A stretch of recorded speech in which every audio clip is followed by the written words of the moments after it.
Streeter, who will introduce our panelists for today. Thank you, Kathy, and good morning. Welcome to everyone. We're pretty excited to be live on our Zoom forum meeting. I'd also like to echo Kathy's thanks to those who helped adapt our usual in-person Public Health Matters forum into its virtual format. It's not quite the same, but however, it does give us a chance to stay connected as health professionals at this time. The format also requires a lot of different logistics, so thanks to the background work for the committee, Angie Carlson, Lindsay Fabian, and Leah Berg, as well as the governing board and especially Mary Grand for helping us get all of this put together. And we hope that you will all bear with us as we launch the Zoom forums versus the in-person. Now, for those of you that are new or returning to the forums, we are keeping the same agenda with our panel presentation, followed by Zoom breakout rooms for discussion about the topics that are being presented. Lindsay Fabian will be guiding us in that process of the breakout rooms, so please stay on mute until that time. Then the breakout rooms will submit questions back to Lindsay, and we will provide those to the speakers for some additional comments. So MPHA, where were we last March in our annual forum process? We had covered environmental health and justice in the food that we eat and the air that we breathe. And the water that we use was set for March. And then we had to change our plans. So I'm excited that we can pick up where we left off, including our speakers for today. The interest too has remained very high for this topic, and we've had a good response for today's forum. So in Minnesota, we're the land of 10,000 plus lakes and other natural water sources. It's even a statement on our license plates. From Biology 101, we know that our bodies are 60 to 70% water, and we might survive 3 weeks without food, but only 3 days without water. Minnesota also has other natural resources that support the economy through farming, mining, or pipelines. How do we find a balance with cultural and environmental preservation, justice and equity, and current or future effects on our health? So today our panelists will provide some insights on the work that they're doing related to this topic. So I'm going to start with the introductions and their biographies. The full bio can be found on the web link, and that should be in the chat box. You may also hear a little chime in the background, and I didn't get a chance to tell the speakers this, but I'll put it on a timer, and that'll kind of give you a cue that you can wrap up your statements so that we can move on to the next section. I'm just going to double check if our third speaker is available. Otherwise, we'll get started with the two that are present. So if Dr. Lucy Levers, if you are on, if you could signal me in the chat box, that would be great.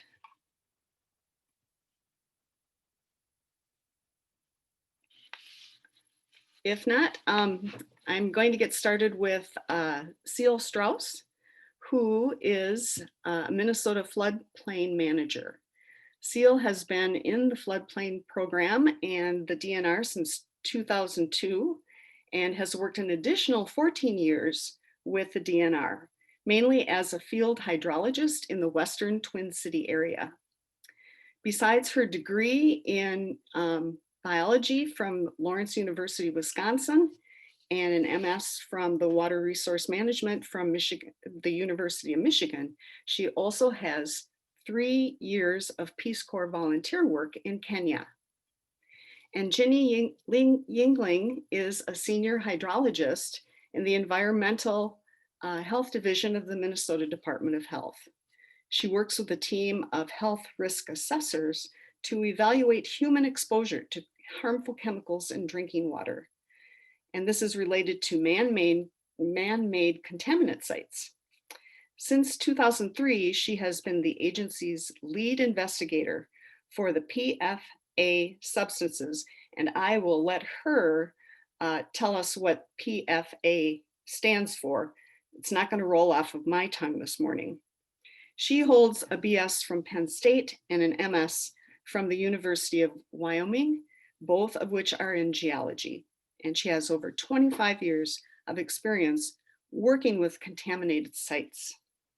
Ginny has also influenced a lot of the fact sheets, online training modules, and workshops on risk communication for the MDH website. So we welcome our speakers today, and I think we will get started with Seal if you'd like to provide some opening comments. Well, thank you for the opportunity to be here. And I know that this is getting into some areas that aren't what you typically work with and talk about. Our water, of course, you work with many of the health officials and folks in your field would be very aware of. But my role is mainly with floodplains and the flooding situations. And a big part of my job is working with local officials to help them enforce their regulations. They have regulations that say what can be built in the floodplain, what kind of activities are allowed to be in the floodplain. So most of our effort goes into the new development and new construction, and we have regulations that help keep people at safer elevations or keeping our more critical facilities outside of the more hazardous areas. But we work with the things that are already in the floodplain on a case-by-case basis, and work with communities. Sometimes they'll have efforts to look at, which of our neighborhoods are getting flooded more. We really have an emphasis on what we consider critical facilities. And that includes our utilities, our water supply, our wastewater treatment plants, our electric supplies, and those kinds of utilities, because people and businesses can't do much of anything unless those are working properly. And we strongly encourage that new ones meet even higher standards. That normally buildings have to be above the 100-year floodplain is what we're usually using as our trigger. And we encourage that those important facilities are outside even the 500-year or have extra buffer, extra elevation or flood proofing. Other critical facilities we look at are our emergency response locations, our fire stations where our emergency centers are. And then, as you can imagine, the other big category is things like hospitals and nursing homes and prisons and other places where we've got either vulnerable folks or folks that can't move as easily. And we've heard many times about the issues that have come up in other parts of the country when your hospitals and your nursing homes are surrounded by water. So doing the best we can to avoid those problems in the first place, and working with communities to try and address, do some kind of project or retrofit things so that people aren't as at risk. Another area is the stuff that's in the floodplain from a water quality standpoint. That, of course, when we have flooding, everything that's in that floodplain ends up in that flood water. And part of our education is stuff that you leave in that floodplain is going to end up in the water. And in fact, I do a newsletter every like 4 to 6 times a year. And the last couple newsletters I've done, Water Talk newsletter, I started a series on water basics, the The last issue I had, where does rainwater go? And talked about the storm sewer infrastructure and how that works. And the most recent one, I talked a little bit about some of the retention basins and storm basin holding basins. And I'll be getting into future articles on water plants and wastewater treatment plants and water towers and all these things that people don't know how they work, the basics there. And so part of our job is education on, you don't leave stuff that's going to cause pollution sitting in the floodplain, or don't dump stuff down the storm drains. There's been some good education on that over the years, but it's still, the one study I referenced in one of my last articles was that over half of American adults have no idea how our water systems work, how our wastewater systems work, how our clean water gets to us, what happens to the rainwater that before it goes to our streams. And they actually think that the water that falls on our streets ends up at our wastewater treatment plants. And so it's okay to dump stuff in there because the wastewater treatment plants are going to take care of it all. So, and just one other aspect I'll mention is the climate change. With climate change, we are seeing, well, the quote that we usually use here is that since 2000, widespread rains of 6 inches or more are 4 times more common than the previous 3 decades. And we've got a 65% increase in rains of 3 inches or more.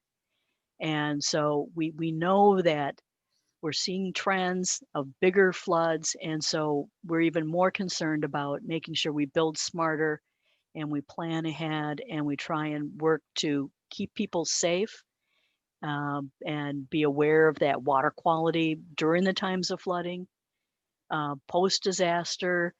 In addition to just the safety factors, there's a lot of, as health professionals, you probably are aware that like mold and the health factors because of that during floods is a huge issue that people hadn't thought about in the past. The other aspect is the mental health issues that we see during flooding. So there's all kinds of aspects that we get into with the floodplain management world. And another more recent thing that we've been putting some effort into is trying to look at the vulnerable communities in the floodplain. A study done in Nebraska found that while renters are 30% of the population, in the floodplain, it's closer to 50%. And during a flood, the renters tend to be the poor people that don't have the resources. They're less informed that they're at risk. And so that's another area that we're recognizing that, very small percent of people who have flood insurance policies are renters, but we know they make up a fairly large part of our population that is at higher risk. And so working to both keep them informed, but also help make sure that we're working with the safety aspects and those health implications when we do have flooding for those populations. I think that's probably about my time. All right, wonderful. Thank you for those opening comments. I've jotted down a few additional questions from what you were talking about that I'd like to continue with, but I'm going to let Ginny come in and talk about her experiences with this topic, and then we'll try to swing back and have a further discussion. So thank you, Seal, and we'll turn it over to Ginny. Thanks. I'm not sure if I'm up. Can you hear me all right? And I think we're having a little trouble with the volume now.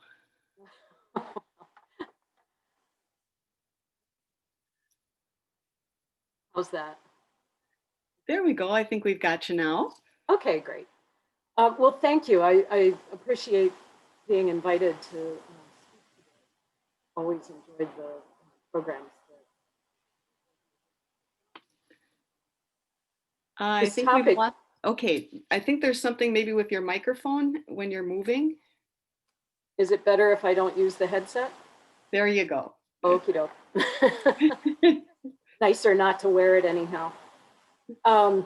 So this topic has really made me think back over my career at the state.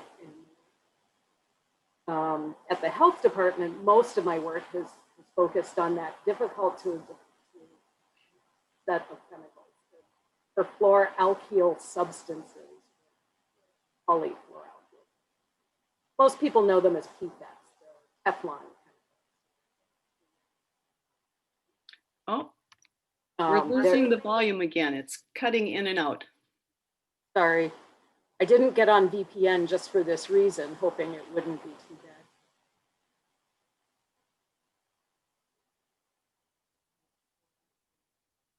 This will. I'm at 100% on all my speakers. I'll do the best I can. I'll lean forward. I'll loom over you guys. The wonders of technology. Honestly, it's always like a Saturday Night Live skit when we do these things. So thinking back over my career, you know, I've worked at both the Pollution Control Agency and the Health Department on contaminated sites. And I've always felt like we did a fairly good job of being equitable in terms of site investigations and response when we found contamination. Have standards that have been set, and those get equally applied regardless of class or socioeconomic, whatever. But over the years, I've also noticed a lot in terms of how provision of clean water is unequally distributed in both our state and our country. And the perfluoroalkyl substance investigations has put that into pretty stark relief for me. I've been working on this. The state of Minnesota started working on it in 2003 because 3M stepped up and told the state about the problem. But most of the country really got started a few years later and really hasn't really ramped up yet to deal with the FAS. And the differential between what the EPA and the federal government is doing and what various states have decided is really an unfair situation for so many Americans. The guidance values that the state of Minnesota applies are often an order of magnitude lower than the EPA. And there's a patchwork across the country of what values evaluate perfluoroalkyl substances in people's drinking water and then remediate it. And in some states, nothing is being done. People continue to be exposed, even at very high levels. And in other places, they're well. So just on a federal level, or federal versus state level, there's a huge amount of just because of the way the regulatory system. And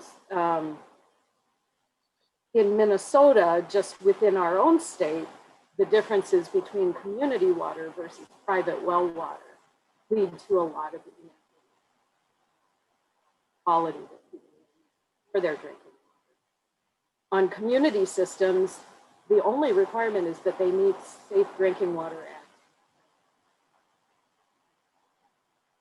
levels set by,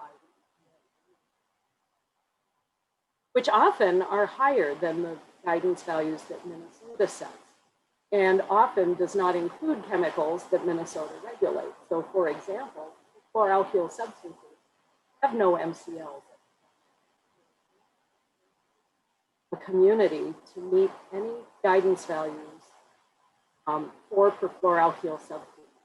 Fortunately, here in Minnesota, our communities have worked well with the health to achieve the guidance values that the state has set. But in most cases, that's in communities where we have a responsible party who helps to fund those responses. One city, Bemidji, is on the hook for their community water treatment on their own, and that's another level of inequity. The burden of that treatment back on, even though the contamination is not their fault. The state has stepped in to provide some bonding money to help with infrastructure.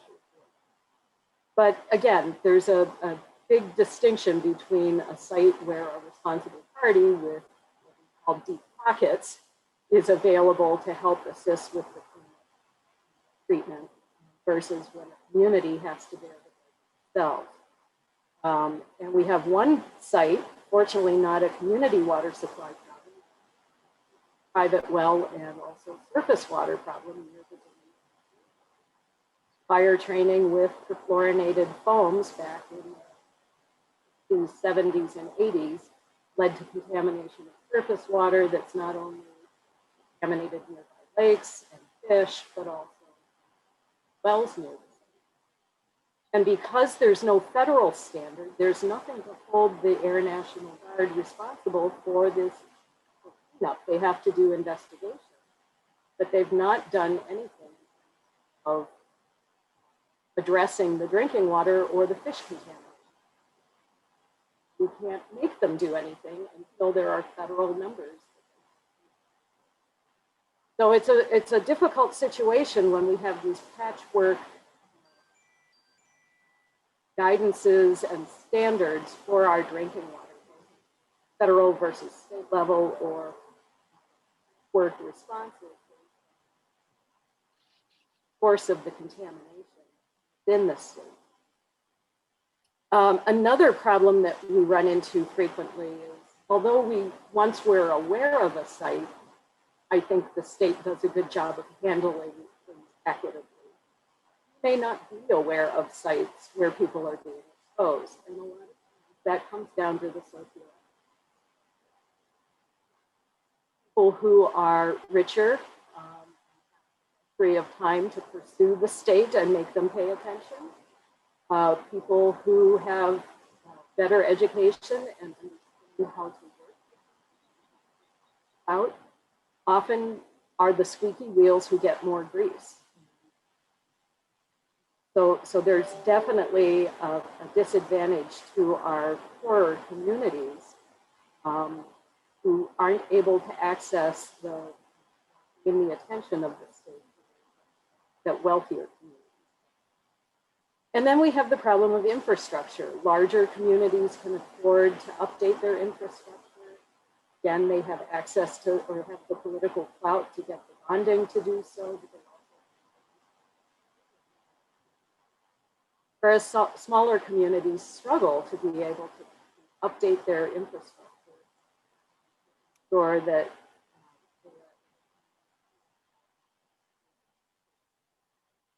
and one of the places where that's been seen on a national level was the Flint, Michigan, where old plumbing and old infrastructure that led when there was a change in the water quality because of a change in the course that was used for their drinking water, led to corrosion in the piping.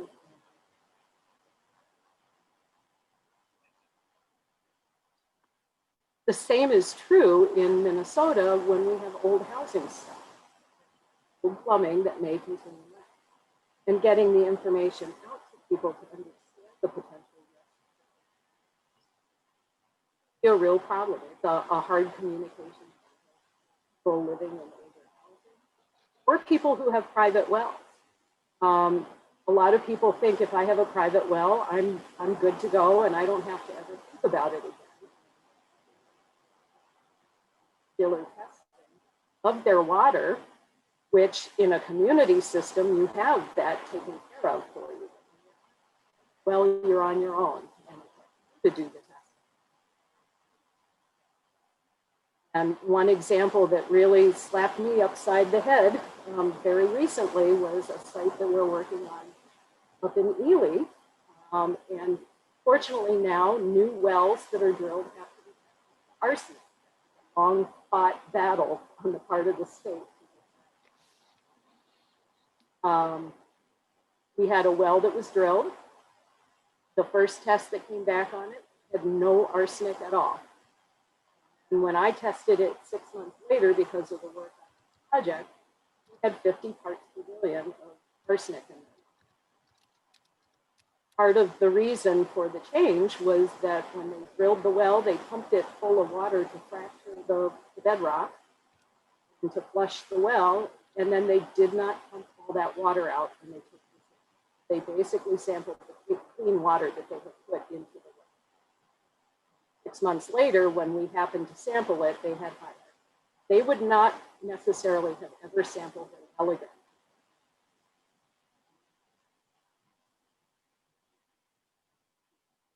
So I'm concerned that we have other people out there who have a clean sample from their initial well test, and they may not actually have.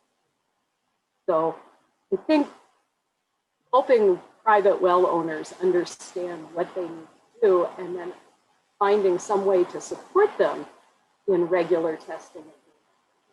Everybody has the $40, $50 a year. Is a big thing that we need to consider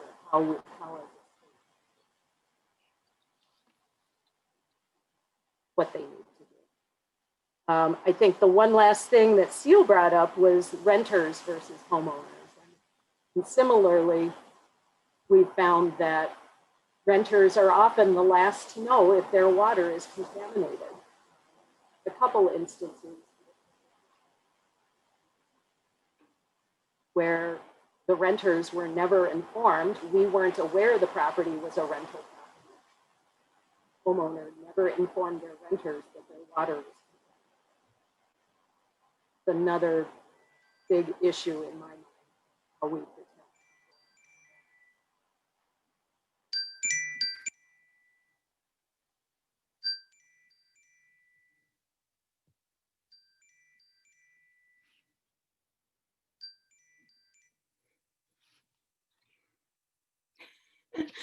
All right, we're having a little bit of an audio problem. So Ginny, I'm wondering if you can call in, and I'm not sure if Angie has the number or not. So we're going to try to continue our discussion. And while we're doing that, I wanted to turn it back to Seal. Thank you again, both of you, for your comments. You were talking a bit about some of the runoff issues in communities. And I know that there have been some efforts in a number of suburban communities that I'm aware of here in the metro area about watering lawns and some of the restrictions that have been put into place for that activity. In Minnesota, we love our lush green lawns wherever they may be. Whoops, sorry. And there have been some cities that have been taking some action regarding that. And Seal, do you have any comments about that? And then I have a few other things while we're getting Ginny lined up here. No, that's a good example of something that we can all help with is on our lawns. People have had a tendency to over fertilize and use chemicals more than they need. And I don't remember when, a few years back, there was a state law passed that requires that people don't put fertilizer unless they have tested to see that there's a lack of the phosphorus that they need. In most cases, they don't need to be adding some of the fertilizers and chemicals that they add. So that's not my area of expertise, but certainly an area of interest to all of us is that non-point pollution there and the things that get put into our own yards or they get dumped in our streets, and us all doing the part we can to test our soils before we put things on our lawns. Many of the communities do have ponding areas to help with some of the water quality, and some of it's based on on federal state regulations, but some of the watersheds and the cities have more ambitious programs where they're making good efforts to collect some of the pollutants, let them settle out before they go to our lakes and rivers and things. But yeah, I guess in general, that's what I could add there. Mm-hmm. That's helpful. And I also think you alluded to some things about education that people, don't have enough information themselves personally, or, on multiple levels. It might be, city councils or other governing groups. And one of the principles of environmental justice is that we have better levels of education in order for people to make the appropriate choices, or to realize, what it is that we're doing to our environment, and those outcomes could affect our health in many different ways. So I don't know if there's anything more that you wanted to talk about, steps for education, and I'll pose that question to Ginny as well, because she brought that up too, that, people don't realize where their water is coming from and where it's going to. And so that can have a big impact on our health. Any Yeah. comments? Well, in my newsletter, I have started doing a series on those basic water infrastructure facilities and trying to educate that way. But from the bigger perspective, we don't have specific programs educating local officials, but that is an area that we're trying to get more materials together to make available on our website. We do get a chance to have contact with communities as we get updated floodplain maps. So county by county, as we have updated floodplain maps, that's our opportunity to talk with staff and elected officials.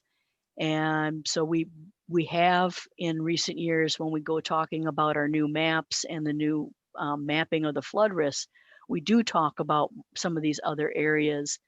And most of our emphasis is on critical facilities and keeping them safe from the flooding. But we're starting to realize that it's an opportunity to talk about some of these other water quality issues as we're talking with those staff and elected or appointed officials at those meetings. And somebody in the chat box too, the comments about runoff from the lawns, they're concerned about farm runoff, feedlots, herbicides, that are affecting areas outside of the metro area. And I don't know if either one of you could comment on that. I think it's definitely a big area that we work with in the rural counties. And actually one of the regional planning agencies just had a nice forum on resilience in southern Minnesota. And that was one of the big topics, was the runoff from the farms, how both the quality of the runoff and the quantity, because farmers are out there busily trying to get in a lot of drain tile and get water off the farms as fast as they can.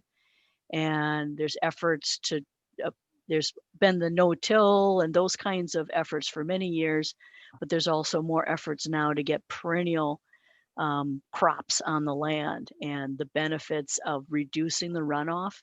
And then with that runoff is where we've got all the soil particles and the pollutants that adhere to those soil particles. So the more we can do to reduce the runoff from the farms, the more we can do to keep those contaminants out of our waterways also. And Ginny might have more to add. I think Ginny is on the line now. I see it's muted. If there's something that you'd like to add to our discussion. Well, I think Seal's right. Are we getting a feedback thing going on this? I think it's okay. Okay. Okay.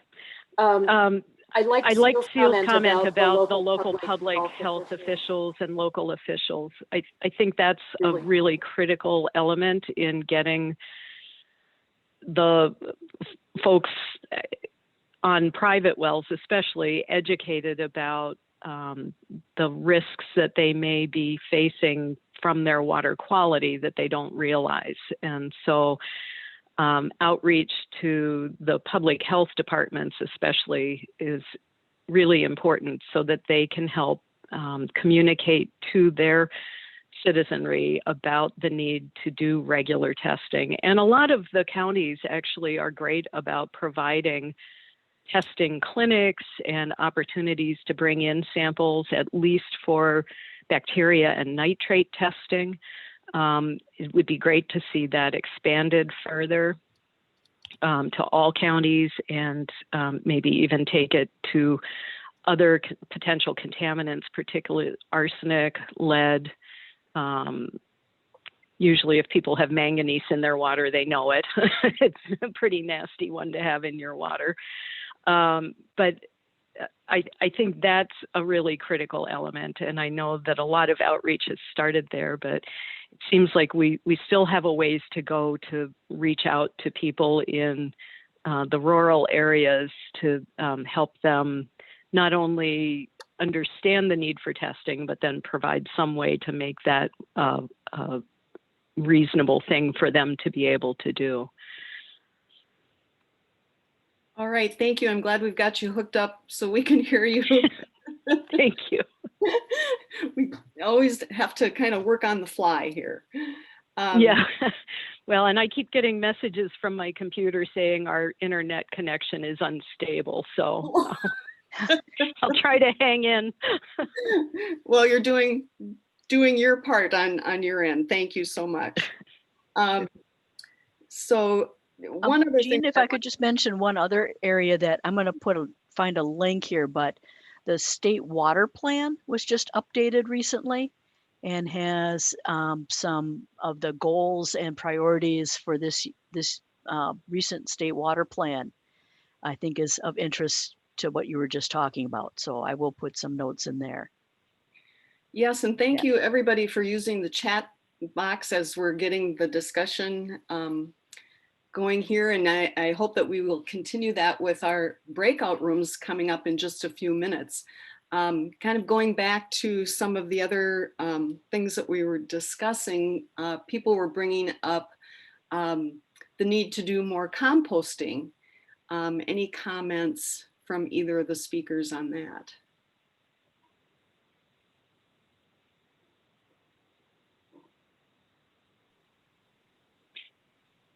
Well, I'll jump in. I'm a organic gardener, so I'm a big fan of composting, and getting any of the organic materials out of our waste stream and making them reusable is obviously going to be a good thing on a lot of levels. I always feel like Debbie Downer in the room, but the Pollution Control Agency recently determined that our large-scale compost sites are actually leaching PFAS from them. And we think it's because of the compostable paper products that don't allow grease or water to pass through them. They probably have been treated with perfluoroalkyl substances to give them that grease and water resistance. And so it always seems like when we find one good fix, we've got to be sure we're not making other problems. So they're hot on the trail of trying to sort out exactly what's going on with that situation. But in general, I'm a huge fan of composting as a way of reducing waste and also of providing a more natural way of enhancing our soils. Great, thank you. I said in the beginning too that, we're really trying to strike a balance. We're learning so much more about the effects of our human behavior on our environment and especially our water. And we love our water here in Minnesota. We fish, we swim, we boat. Public safety is also, another issue with those activities. How can we continue to look at preservation of all of this so that we have those activities to look forward to in the future? You want to start, Seal? No, I'm just, I was distracted by the chat box and I didn't quite hear what the question was.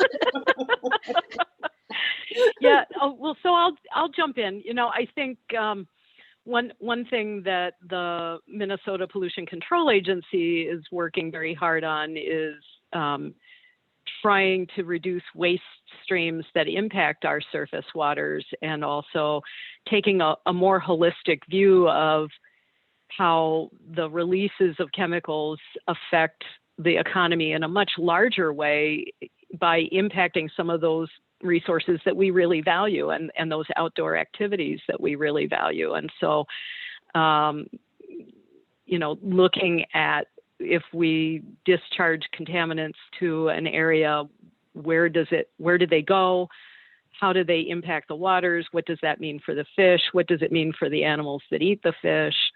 What does it mean? I mean, right now the DNR is collecting deer samples near the perfluoroalkyl substances sites because of the potential for uptake into their kidneys and liver. And so I think the state agencies are all starting to pull together a little bit better than we have in the past to try and take that more holistic view of protecting not just human health, not just that direct resource that the contaminants might be impacting, but the larger ecosystem as well. And then also, I know the staff at the Pollution Control Agency work very hard on looking at ways to do pollution reduction, newer chemistries that will help us to move away from some of these toxic chemicals. I know the University of Minnesota is engaged in that as well, trying to develop greener chemistries that can get us away from using these chemicals. But it's a real uphill battle because the chemical industries and the manufacturers can pump these out and create them faster than we can evaluate them and determine what's a potential risk. And so it's a daunting challenge. And I wish the United States would take more of a precautionary approach like the European Union has, where things have to be a little bit better evaluated and proven to be non or less toxic before they're introduced into the marketplace. And especially when things are put into consumer products, we're unleashing them on an unknowing population, just like we did with the PFAS chemicals that were used in so many coatings on our clothing, on our textiles, leather products, paper products, and now are pretty widely distributed in the environment as a result of it. So. All right, wonderful. We've got a lot of things that are going on here, not only the comments from our speakers, but if people are following in chat, we've got a lot of activity going on there. And I think this would be a good time to talk about our breakout rooms. I think you can get with some of the other people online today and talk about the things maybe that you've brought up in chat, and come up with a question that we can turn back to the panelists at about 9 o'clock. So I'm going to turn it over to Lindsay to just walk through the logistics. She and Mary will get you into breakout rooms, and please continue with the great discussion, both offline and online, I guess now, and we'll come back at 9 o'clock with the panelists and some of your questions. Great, thank you so much, Jean. Yes, as Jean just mentioned, you will get an invitation shortly to join a breakout room with a couple of other people.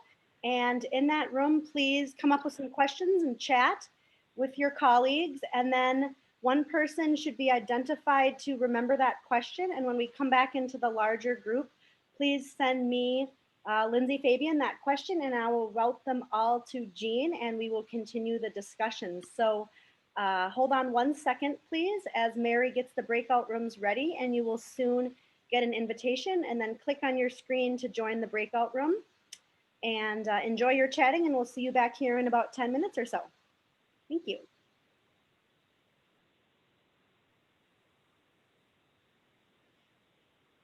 everybody. Thanks for coming back to join our last half an hour of Q&A here.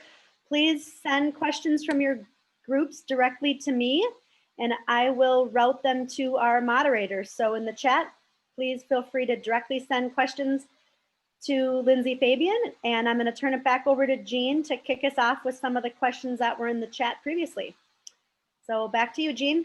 All right, thank you, Lindsay, and everyone who's been on the Zoom forum today. A lot of good discussion in the chat box, and I hope with the other people that you met with for the last 15 minutes or so. I wanted to kind of backtrack to a comment or a question that came up about water quality for our food sources, and in particular, they mentioned wild rice.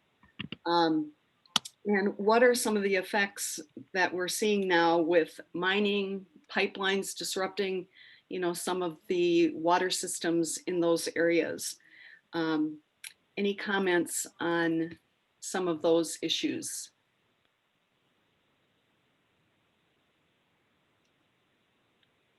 Seal, I'm going to kind of duck those questions because we had lots of people with a lot more expertise looking at those issues, both in DNR and Pollution Control Agency, and I'm guessing Department of Health got into some of those. So I'm afraid it's just out of my, I know our dam safety folks looked a lot at that, but I don't have much to add. Yeah. I did look at the Polymet EAW, or EIS, the Environmental Impact Statement, when it first came out, the first version, and helped with the health department's comments on it. And we did have a lot of reservations about potential impacts to water quality. You know, the processing plant they've proposed is state of the art. That's all fine and good, but as the comment or the question noted, the dam itself, the tailings pond dam, is basically a pre-existing dam that they're going to build up further. I'm not an engineer, so I'm not qualified to comment on whether that is a good plan or not, but it struck a lot of people as being somewhat risky. And our bigger concern was the what seemed to be a fairly minimal monitoring plan around the facility, given that there are lots of private wells nearby. The bedrock has to be fractured. The EIS claimed it wasn't, which is ridiculous. All bedrock is fractured. And also the water, the nearby surface waters are the drinking water sources for a number of communities, as well as the receiving waters for a lot of the wild rice beds. And so we had some serious reservations about the minimal monitoring plans that they had proposed. And so those, as I understand it, got beefed up in the second round of revisions to the plan. But I think we're all sort of crossing our fingers and hoping, which isn't a really great way to proceed with a project like that. I think one of my biggest concerns is the potential, at least in the early stages of that project, for oxidation and release of heavy metals from those formations, which could have big implications not only for drinking water but also for wildlife in the area. So I do think it's something that people should be concerned about, and it needs to be monitored very carefully if we proceed with that project, which it looks like we're going to be doing. As far as the pipelines go, I don't know if there have been any recorded impacts. Certainly when a pipeline leaks, it's going to impact both wildlife and the water quality, and potentially the rice beds in any of the waters that receive that. But I don't have any particular information regarding pipelines and their impacts. So with regards to advocacy for these types of issues. You know, I sometimes get the sense that people don't feel empowered to be able to say, hey, wait a minute, you know, what's going on here? And again, going back to that education piece, you know, what might be some avenues that we as public health folks can get out to our constituents or to our neighbors, whoever, to say, hey, you know, this is a problem for our state and we should be taking a look at this.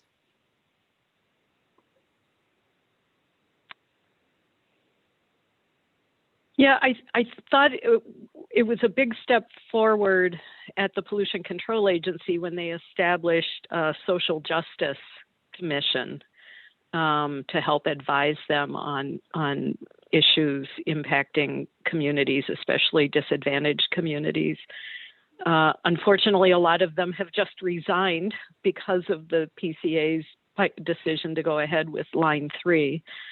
But I think providing some representation that people can feel like their voice will be heard. I think sometimes it's a daunting thing just to even figure out who at an agency you should talk to. Even agency staff have that problem calling another agency and figuring out who they should be communicating with. So imagine how it is for the public.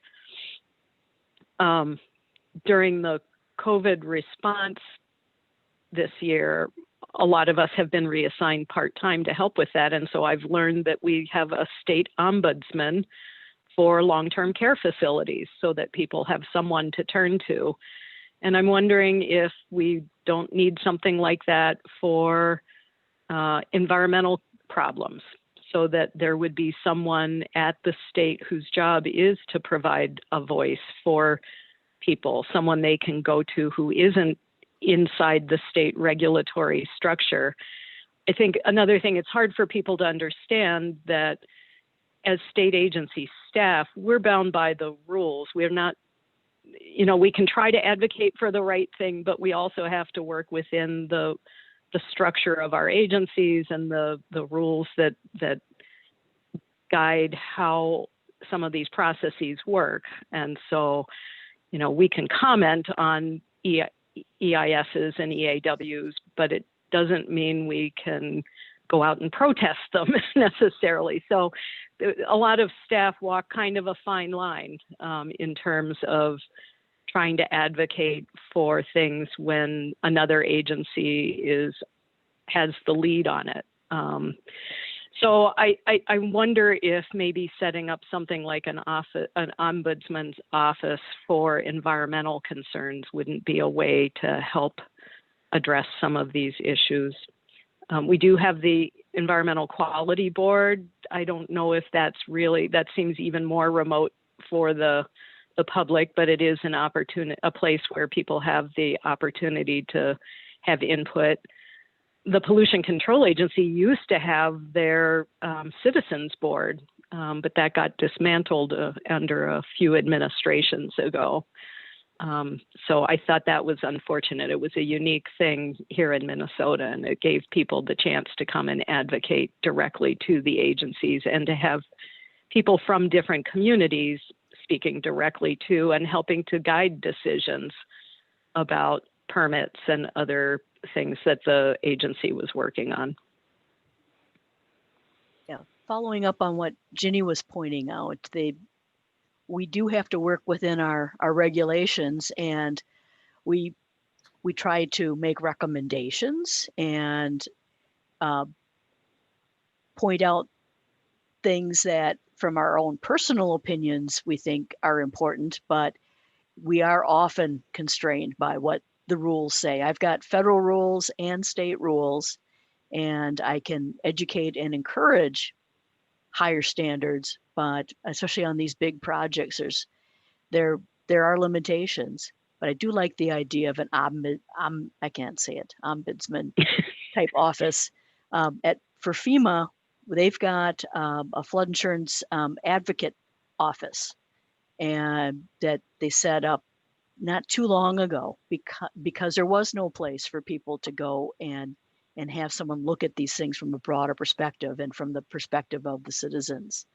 So something along those lines would be nice to have, because there's so many different agencies, you've got very specific rules, and these are very complicated issues. Definitely, yes. So there's a lot of work, I think, to be done in the area of education, let alone how do we make our voices heard, and how do we advocate for those who maybe don't feel like they have a voice. So thank you for your responses. We've got a lot of questions and probably not enough time to get to everything, but I wanted to go back to something that came out of the breakout rooms here. Could the panelists please address what type of wellhead protections are being used, particularly for floodplain areas in Minnesota?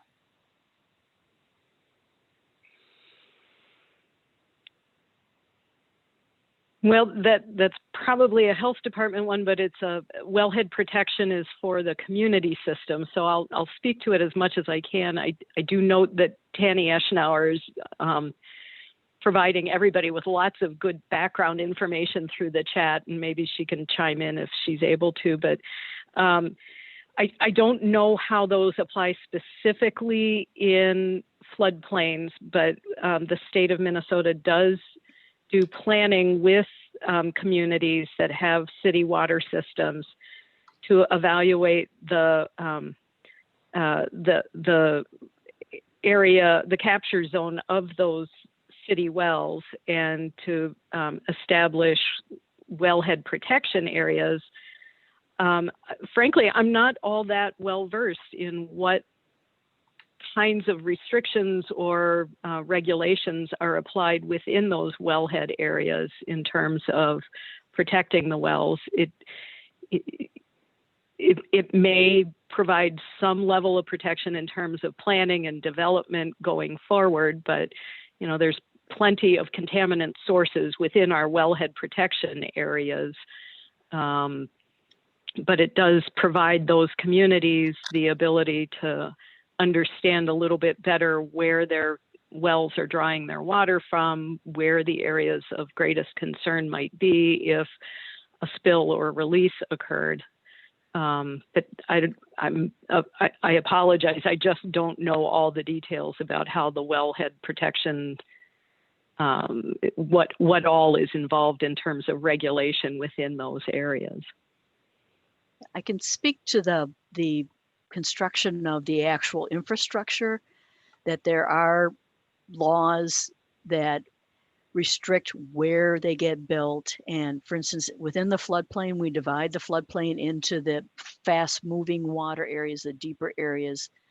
That's called the floodway, where we're very restrictive about what gets built there. And so the infrastructure should not be in that highly hazardous part of the floodplain. And then there's limitations on that, the intakes and the where you can have water going into the system, that they've got to have that built up above a certain amount above the flood elevations, so that they're up higher and the areas below are flood proof, so that water doesn't go in or come out, and you don't have the mingling and the contamination there.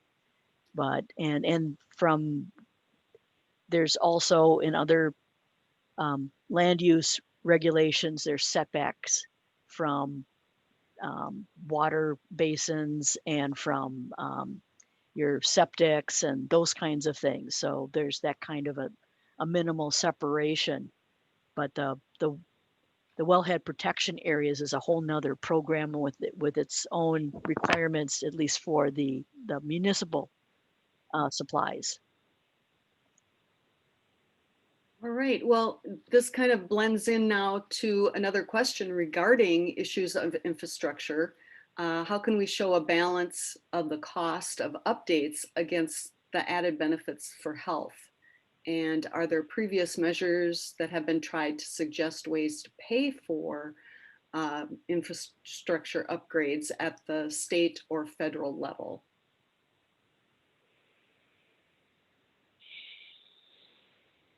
Well, in the wake of the Flint, Michigan disaster, there was a lot of conversation about the need to replace old water infrastructure, and the numbers were staggering. I mean, we're talking billions and billions of dollars to do that kind of work. And so I think it's a real question that's still out there of how do we approach that. In a lot of cases, it's kind of a little bit on the disgusting side to think about it, but most of our pipes have a pretty good growth of or incrustation of a biomat plus minerals that shield the water from the lead in those pipes. And so we get problems when we change the water chemistry that causes that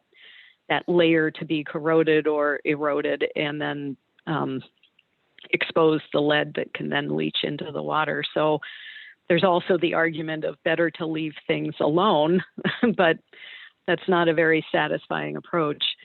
I think we have to start a regular investment in replacement of some of that infrastructure and making that a national priority. And I think the numbers came out following Flint, looking at what happens when children are exposed to lead in their drinking water in terms of their long-term education deficits, emotional and mental disorders that can be caused by lead exposures, the regulation of violent behavior is a particular one. So if we look at the long-term costs of crime and lower education outcomes, it seems to me we can make the argument that the investment in replacing that infrastructure is a good social investment, but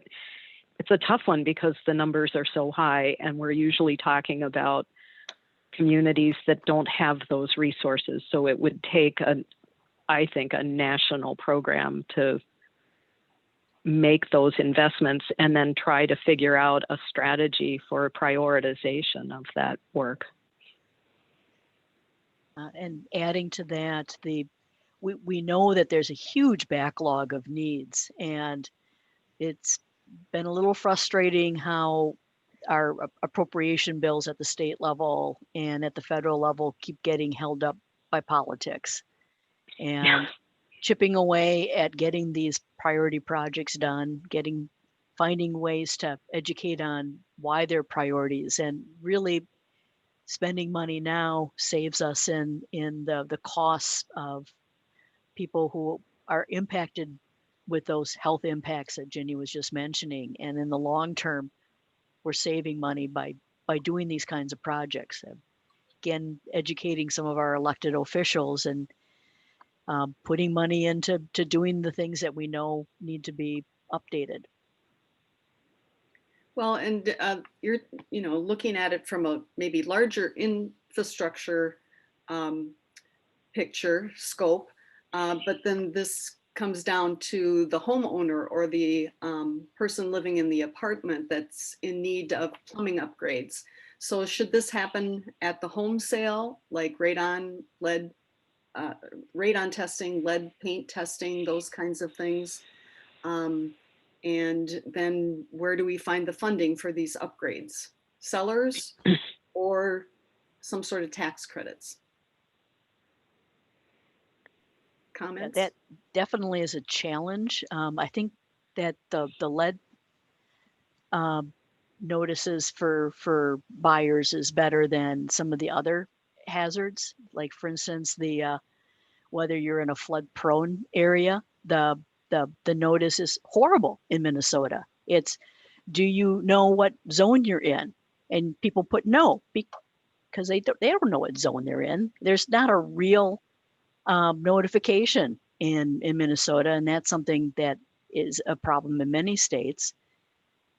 Again, some of the health areas, we're probably doing a better job, but finding some funds, whether it's a revolving loan fund or or cost share or some of those kinds of things, or even for the person who wants to do the right thing and knows that they've got a problem, having resources easier to find. I do know City of Edina has been doing some really nice work on trying to get information for people to address their sewer backups and some of the basement flooding kinds of issues, or things to do to keep water away from their home. And the more we can do to help those kinds of efforts, the better. All right, we are kind of running down on time here, but I'll have another question about the regional approach to water issues in Minnesota. It says we have lost the regional approach to water in Minnesota. What do we need to do to reestablish this? And individual approaches are useful, but it's like moving the deck chairs around the Titanic. Any comments on that?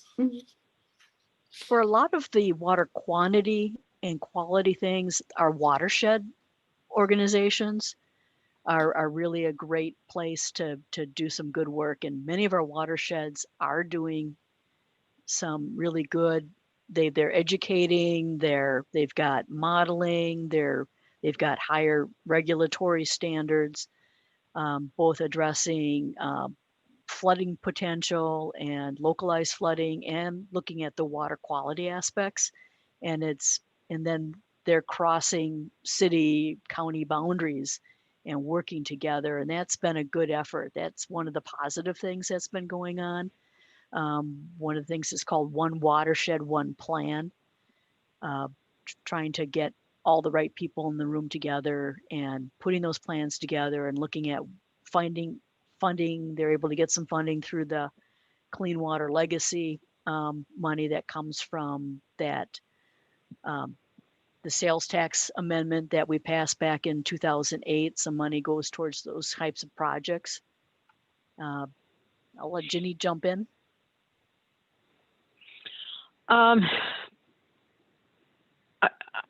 would say, the Pollution Control Agency has also begun to do more on the watershed level, and the DNR has begun a program where they look at more managing water quantity on a more regional level. That was somewhat precipitated by the White Bear Lake situation and the legal implications or outfalls from all of that. And so they've actually established several larger groundwater management zones that also take into account evaluation of contaminated sites within those zones. And so I have seen in the time I've been at the state a greater integration of the efforts between the Health Department, the Pollution Control Agency, DNR, and even Department of Agriculture, where they overlap with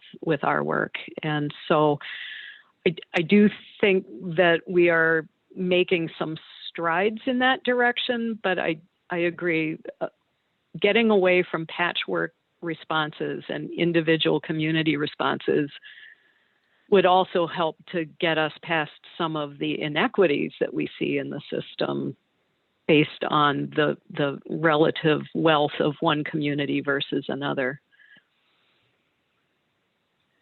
All right, I'm just going to make a few last comments. I know that Dr. Lucy Levers was not able to join us today, but someone did post an article or a report that she co-authored.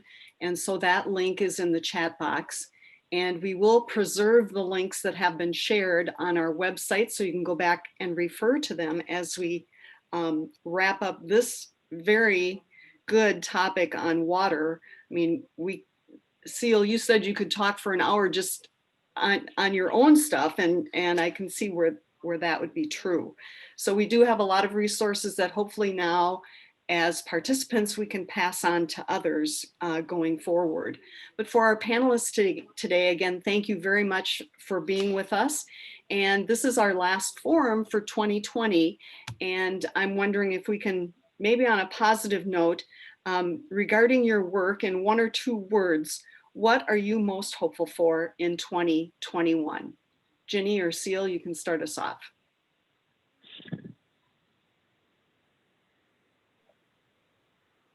Well, in my very narrow realm, working on the perfluoroalkyl substances, as people probably know, we had the state came to a settlement with 3M, and the DNR and the Pollution Control Agency have been working with communities to come up with a plan for regional management of the water in that area and treatment and providing clean water. And so I am most hopeful about seeing that plan being finalized and work beginning to get clean water to those communities that have been affected for so many decades by those contaminated sites. And I would be looking at more of the cooperative efforts. I think we're seeing more of the working cross agencies and agencies with citizens or watersheds and others. And boy, being in this forum, and I gave a talk to a group at Department of Health maybe a year ago or so, realizing that there's some partnerships that we could be having. Now we have partnerships with the water quantity, water quality kinds of issues, ag and rural, but bringing in the health aspect, we could be doing a much better job in that kind of cooperative efforts. Well, stay connected. Yeah. We'll help you there. All right. Again, thank you so much to everybody that's been on Zoom today. I'm going to turn it back over to Kathy to wrap it up.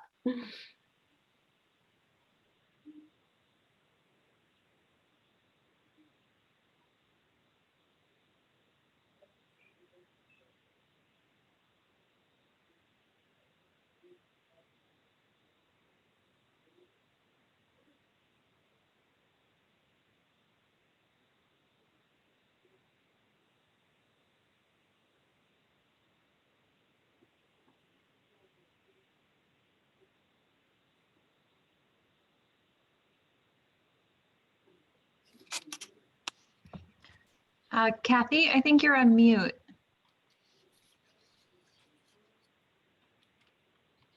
Sorry about that. In closing, I'd like to thank everyone for attending the forum this morning.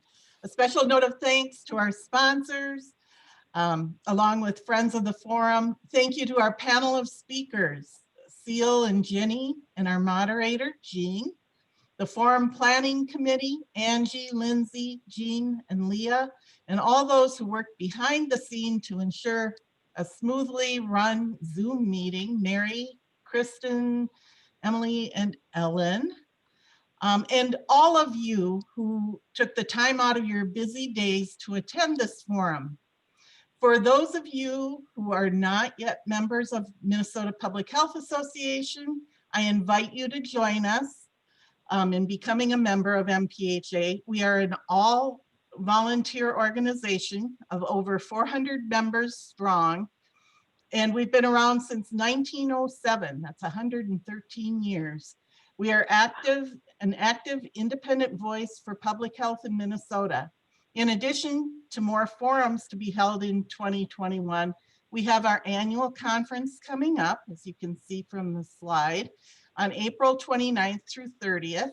Registration is open, and the title is Bold and Humble, Engaging in Anti-Racist Public Health. And requests for proposals are open from December 4th through January 6th. For more information about MPHA, to register for future forums or the annual conference, please visit our website at mpha.net. Finally, hope to see you at the next MPHA forum on January 15th, another Friday morning, when a new panel will be with us to explore environmental health. Is there justice in the places we live? I wish everyone to have a great day, and thanks again to everyone for joining us. Thank you. Happy New Year. Yep. Bye. Bye, everyone. Thanks. you. Hi, Kristen. Thanks. Bye-bye.